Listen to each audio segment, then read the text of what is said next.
नमस्कार।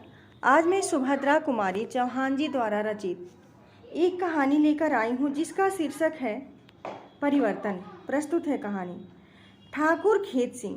इस नाम को सुनते ही लोगों के मुंह पर घृणा और प्रतिहिंसा के भाव जागृत हो जाते थे, किंतु उनके सामने किसी को उनके खिलाफ चूं करने की भी हिम्मत न पड़ती। प्रत्यक्ष या अप्रत्यक्ष किसी भी रूप से कोई ठाकुर खेत सिंह के विरुद्ध एक तिनका तक न हिला सकता था।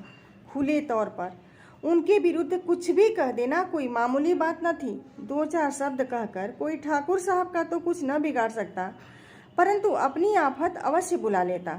एक बार इस प्रकार ठाकुर साहब के किसी कृत्य पर अफसोस जाहिर करते हुए मैकू अहिर ने कहा, हैं तो इतने बड़े आदमी पर काम ऐसे करते हैं कि कमीने भी करते ल जाएंगे।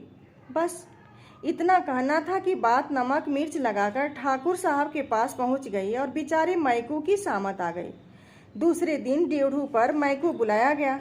दरवाजे बंद करके भीतर ठाकुर साहब ने मैकू की खूब मरम्मत करवाई और साथ ही ताकीद भी कर दी गई कि यदि इसकी खबर जरा भी बाहर गई तो वह इस बार गोली का ही निशाना बनेगा। मैकू तो यह जहर का सा घूंट पीकर रह गया, किंतु मैकू की स्त्री सुखिया से न रहा गया।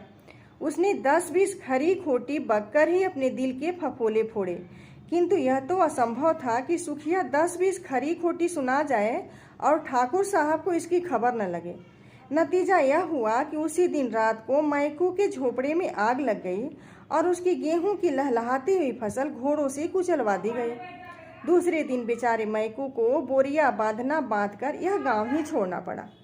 ठाकुर खेत सिंह बड़े भारी इलाकेदार थे। 16,000 सालाना सरकारी लगान देते थे।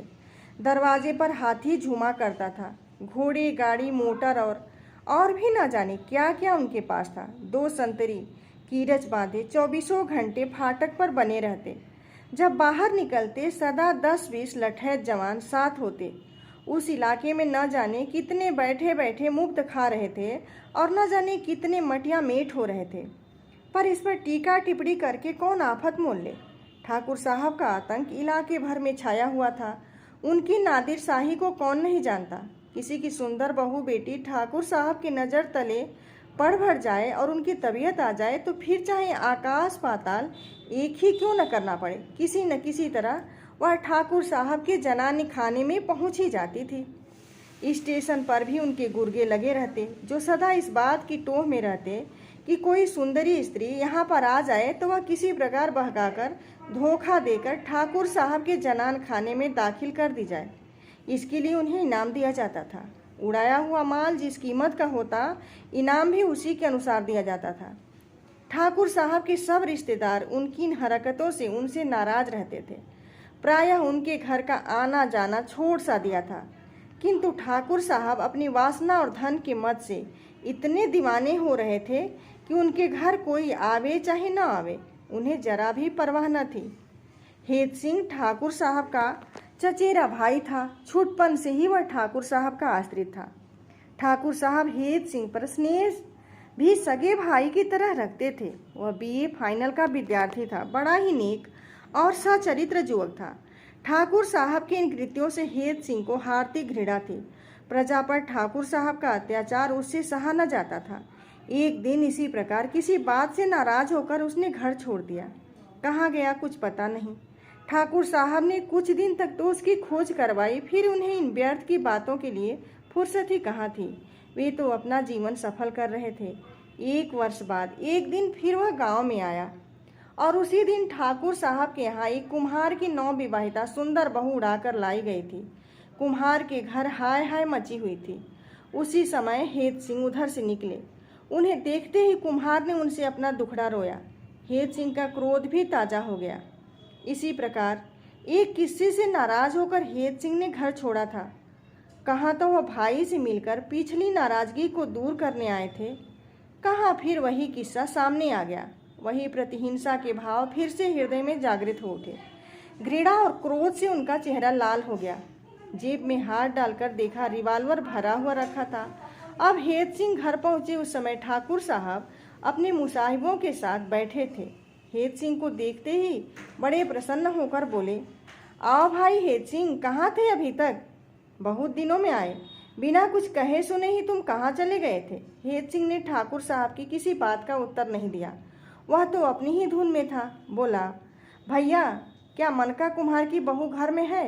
यदि है तो आप उसे वापस पहुंचवा दीजिए। ठाकुर साहब की त्योरियां चढ़ गई। क्रोध को दबाते हुए वे बोले, हेत सिंह, तुम कल के छोकरे हो, तुम्हें इन बातों में न पड़ना चाहिए। जाओ, भीतर जाओ, हाथ मुंह धोकर कुछ खाओ पियो। हेत सिंह ने तीव्र स्वर में कहा, पर मैं क्या कहता हूँ? मनका कुमार की बहू को वापस पहुंचवा दीजिए। मैंने एक बार तुम्हें समझा दिया कि तुम्हें मेरे निजी मामलों में दखल देने की जरूरत नहीं। फिर भी मैं पूछता हूँ कि आप उसे वापस पहुंचवाएंगे या नहीं? हेत सिंह गंभीरता से बोले, मैं तुम्हारी किसी बात का उत्तर नहीं देना चाहता। मेरे सामने से चले जाओ।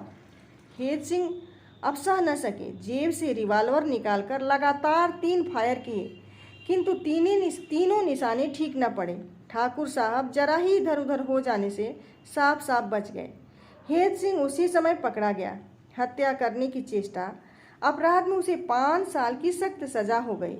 इसके कुछ ही दिन बाद मैनपुरी षड्यंत्र केस पर से उसके ऊपर दूसरा मामला भी चलाया गया, जिसमें उसे 7 साल की सजा और हो गई। ठाकुर साहब का बाल भी बांका न हो सका। अब आगे की कहानी मैं अगले वीडियो में लेकर आऊँगी। आप मेरे चैनल को सब्सक्राइब जरूर कीजिए ताकि कहानी का अगला भाग मैं आप तक पहुँचा